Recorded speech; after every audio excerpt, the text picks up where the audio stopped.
Morning, Johnny Walker. End of February. Wow. It's kind of good, I guess, because it's closer to spring now.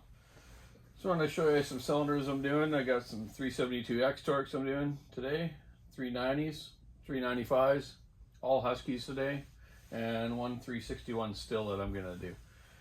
So I wanted to show you a couple more imperfections I see on 372 X-Torque cylinders. Like I've showed you in the past before about some imperfections in the the chamfering of ports from the factory. Most of them are pretty good. Like this 395 one is perfect. No nail catchers on the exhaust ports or anywhere. 390 is the same way. But the 372, I just want to zoom in and show you. Almost every one of them are like this. So I'm going to just show you now.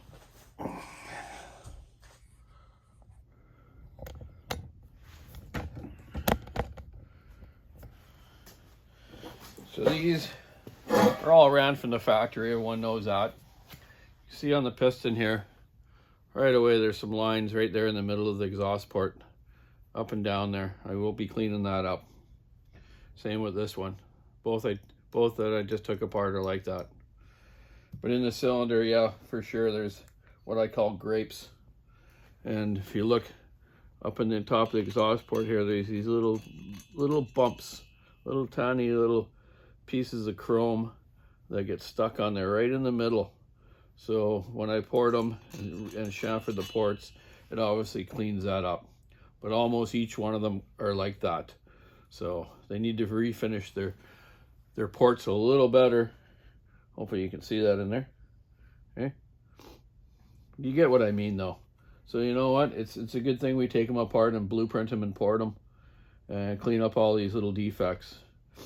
But other than that, they're pretty darn good. And once I've ported these and get them out to my logger buddies, they get lots of time out on the X-Torques. There's nothing wrong with them if they're just set up right. Here's an interesting old cylinder. This is a 101 McCullough. Look at this thing. What's some wild porting on this, eh? Look at the intake. More boost ports in the back here. Exhaust port. Got eyebrow exhaust ports, we call them, sort of like kart engines have, and some motocross bikes might have had them. But this is an old cylinder I just found in a box, and it's pretty old.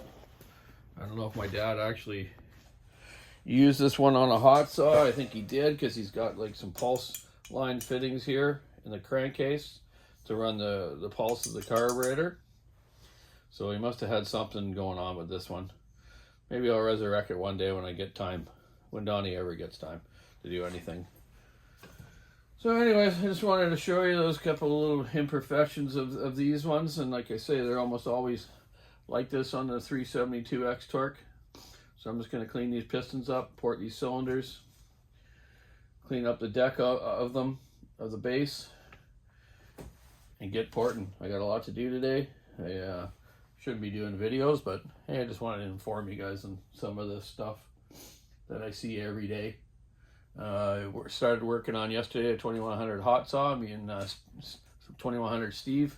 We got a bottom end redone with new bearings and new seals, and then we're gonna dial in a piston and cylinder. I got a few different modded cylinders and pistons from my dad that I might use.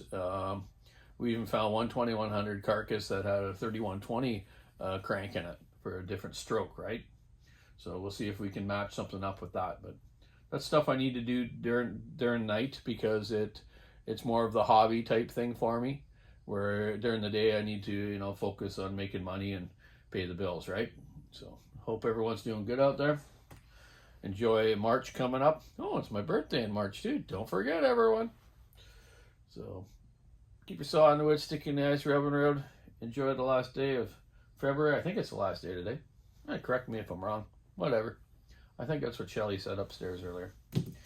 Anyways, have a great day. I gotta get at her, get the chips flying, and make the people happy when they get their saws. So have a great day. Take care.